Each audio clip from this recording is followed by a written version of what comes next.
And so, good fellow, you are a jester? Aye, sir. I'd like some of my jests out of place. I have a vacancy for such an one.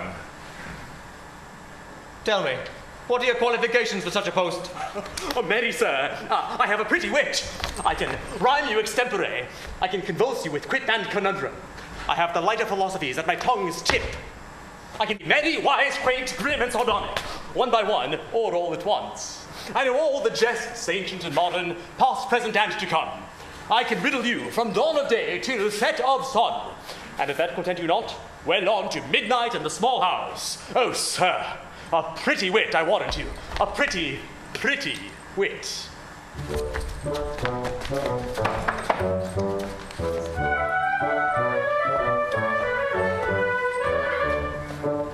I've jibe and joke, and quip and crank, for lowly folk, and men of rank.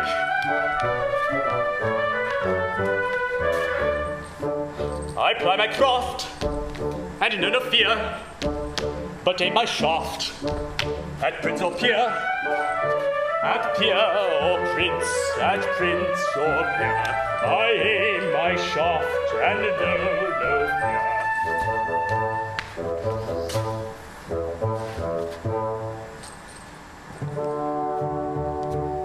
I've wisdom from the east and from the west, that's subject to no academic rule.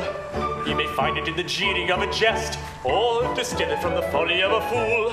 I can teach you with the quip if I've a mind. I can trick you into learning with a laugh. Oh, we know all my folly, folly, folly, and you'll find a grain or two of truth among the chaff.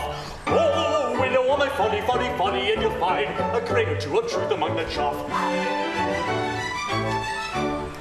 I can set a braggart quailing with a quip. The upstart I can wither with a whim. He may wear a merry laugh upon his lip, but his laughter has an echo that is grim. When they're offered to the world in many guise, unpleasant truths are swallowed with a will. For he who make his fellow creatures wise should always gild the philosophic pill. For he who make his fellow creatures wise should always gild the philosophic pill.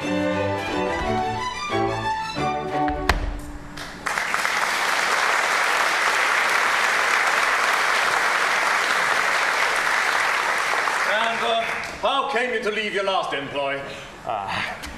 Sir, it was in this wise. My master was the Archbishop of Canterbury, and it was considered that one of my jokes was ill-suited to His Grace's family circle. In truth, sir, I ventured to ask a poor riddle.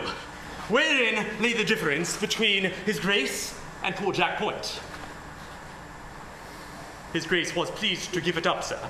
Whereupon I told him that whereas His Grace was paid 10,000 a year for being good, poor Jack Point was good for nothing. 'Twas but a harmless jest, but it offended His Grace, who whipped me and set me in the stocks for a scurril rogue. I had his leave not take post again with the dignified clergy.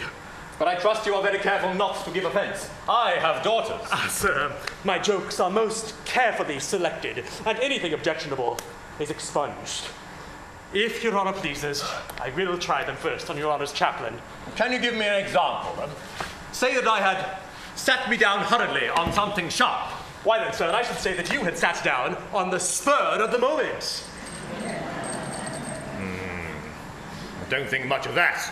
Is that the best you can do? It has always been much admired, but we will try again.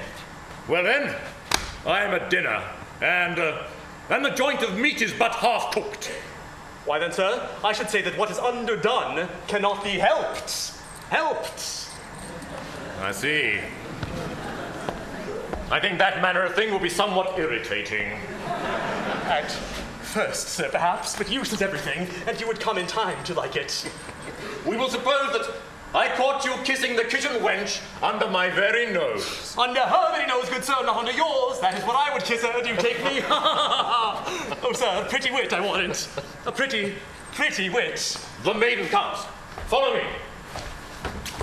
Friend, we will discuss this matter at length in my library. I am your worship's servant. That is, I trust I soon shall be. But before proceeding to a more serious matter, can you tell me, sir, why a cook's brain pan is like an overwound clock? Oh, a truce of this fooling. Follow me. Just my luck, my best conundrum. Wasted.